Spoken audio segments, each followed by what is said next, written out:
अस्सलामु अलैकुम वरहमतुल्लाहि वबरकातुह। ये सवाल है शेख मोहसिन साहब। इन्होंने लिखा है, अस्सलामु अलैकुम मुफ्ती साहब, आपने कुछ टाइम पहले लीड साक और बिस गुरुकुल की कमाई पर वीडियो बनाए थे जिसमें आपने इसे हराम कहा था, लेकिन बिस गुरुकुल का मॉडल दूसरे प्लेटफॉर्म से डिफरेंट है। दूसरे प्लेटफॉर्म जैसे लीड साक में हम जिससे कोर्स सेल करते हैं उसका तो पैसा मिलता है, और साथ ही हमने जिसे कोर्स सेल किया है वो किसी की कोर्स सेल करता है तो उसका 10% भी हमें मिलता है। बट बिस गुरुकुल में ESA नहीं है।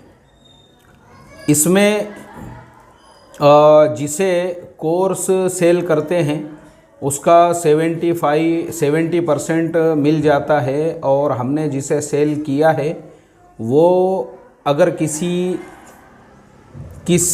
को सेल करता है तो हमें उसका कुछ भी परसेंटेज नहीं मिलता है। इसका मतलब तो बिस गुरुकुल हलाल हुआ ना, क्योंकि हमें उसका 70% डायरेक्ट कमीशन मिल रहा है।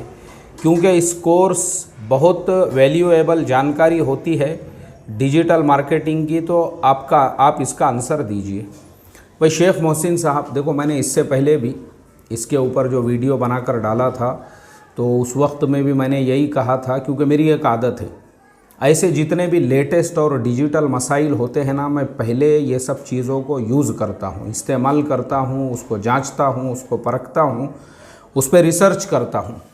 मतलब मैंने जो है, अगर किसी टॉपिक के ऊपर हम जो फतवा दे रहे हैं वो ऐसे ही नहीं देते हैं। अभी जैसे 2-4 दिन पहले मैंने जो है GST के जो बिल्स जो लोग बाय सेल करते हैं उसके ऊपर हमने वीडियो बनाई, तो मैंने पहले 5 दिन उस पर रिसर्च किया। मैं एक एक मसले के लिए जो उस लाइन का एक्सपर्ट है उसके साथ बैठता हूँ। वो CA से रिलेटेड था, हम CA साहब के पास आधा घंटा बैठे उसको समझने के लिए।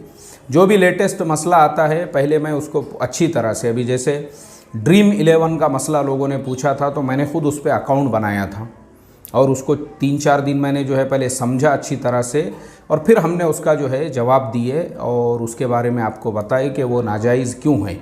ऐसे ही अब आपने बिस गुरुकुल का यहाँ पे जो जिक्र किए, बिस गुरुकुल पे पूरा अच्छा हमने पहले रिसर्च किए। बिस गुरुकुल सबसे पहली चीज़, बिस गुरुकुल का सबसे ज़्यादा फोकस जो लोगों पे होता है ना, वो उनका कोर्स बेचने के बाद आपने उस कोर्स को सीखना चाहिए, उसके ऊपर नहीं होता है, बल्कि इस पर होता है कि भाई आप ये कोर्स ख़रीद के दूसरों को बेचो। तो अब ये मिसाल ऐसी ही हो गई, जैसे मिसाल के तौर पर ये जो माउस है, मुझे इसकी ज़रूरत है। अब जो बेचने वाला है वो ये बोल रहा है भाई आप माउस ख़रीदो, इसको यूज़ करो या मत करो, जाने दो, उससे कुछ लेना देना नहीं है, लेकिन ये माउस जो है आप और दूसरों को बेचो, तो आप अगर बेचोगे तो हम आपको इसमें से भी जो है थोड़ा सा कमीशन देंगे। तो बिस गुरुकुल का जो डिज़ाइन है काम करने का और जो मॉड्यूल है वो इस तरीक़े से है, और जो कोर्सेस वो बेचते हैं ना वो फ्री में अवेलेबल है यूट्यूब के ऊपर, फ्री में। और वो भी एक एक नहीं है, 10-10 लोगों ने जो है वो सिखाए हुए हैं।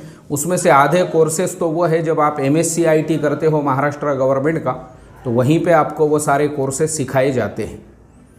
तो कैसा है, ये सिर्फ जो है ना एक तरह का इसको बोलते हैं छलावा, और एक तरह का इसको बोलते हैं भंवर। तो इस्लाम के अंदर जो है, जो उसके नीचे जो आपकी चैन बन रही है वो कमाई आपके लिए बिल्कुल नाजायज़ है, बिल्कुल हराम है, बिल्कुल भी आप उससे जो है नफ़ा नहीं कमा सकते हैं, बल्कि वो जो है धोखा देना है नीचे वाले लोगों को। तो इसके लिए इनका पूरा जो बिज़नेस मॉड्यूल है, और अगर आपको समझना है, चलो मैं तो आपको शरई मसला बता रहा हूँ, लेकिन हमारे नॉन मुस्लिम भाइयों ने, जो नॉन मुस्लिम्स है जिनका कुरान हदीस शरीयत से कोई लेना देना नहीं, हलाल हराम से, उन्होंने ये टॉपिक पे कई वीडियोस बना के डाले और इन्होंने समझाए कि ये किस तरह का स्कैम है और कैसे ये लोगों को जो है इस भंवर के अंदर जो है लोगों को ये करते हैं। तो इसके लिए शरीयत के जो उसूल है देखो वो साफ़ साफ़ है, ये चीज़ आपके लिए नाजायज़ है तो नाजायज़ है। अब आप अपने दिल को खुश करने के लिए, जैसे मैंने क्रिप्टो करेंसी के ऊपर एक वीडियो डाला था, तो बहुत सारे जो लोग उस कारोबार में मुलव्विस है वो अपने दिल से उसको हलाल ठहराना चाह रहे थे। तो मैंने जब भी यही कहा था, मैंने कहा भाई तुमको रोका किसने है? बिटकॉइन ख़रीदो, क्रिप्टो करेंसी जो ख़रीदना है ख़रीदो, लेकिन शरीयत के उसूलों के मुताबिक वो नाजायज़ है और हराम है तो हराम है, ख़त्म हो गई बात। तुमको करना है वो तुम कर सकते, तुम गुनहगार होंगे उससे, मगर तुम ज़बरदस्ती उसको हलाल मत ठहराओ।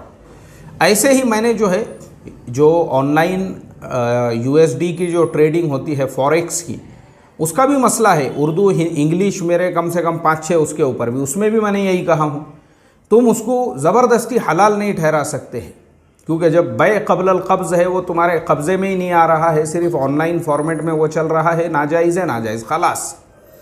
करना है तुमको वो तुम कर सकते। ऐसे ही आपने भी जो यहाँ पे लिखा है ना, ये तो हलाल होगा, ये तो जायज़ होगा, तो अपने दिल को खुश करने के लिए हम जो है ये ना करें, कोई भी हीले बहाने ना ढूंढे, आपको करना है आप कर सकते, मगर वो नाजायज़ है और हराम है। ठीक है, चलो, अस्सलामु अलैकुम वरहमतुल्लाहि वबरकातुहू।